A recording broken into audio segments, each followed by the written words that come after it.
I've been asked to make cookies as a gift. I'm making 200 cookies today.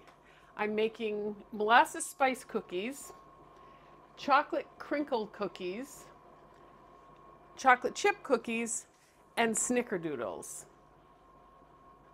Let's see how this goes.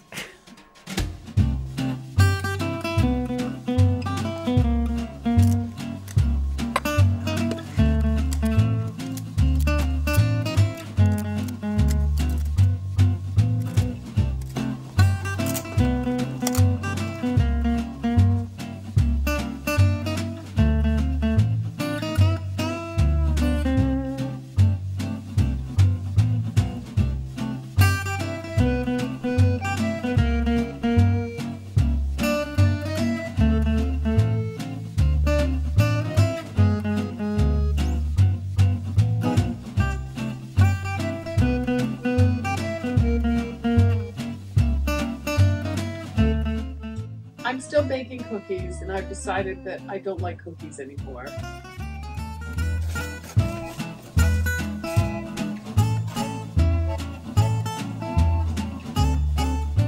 Last one.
Putting the last one in the box, closing the top, delivering them, and never thinking of them again. If you want more cookie recipes, click here, and we'll see you next time.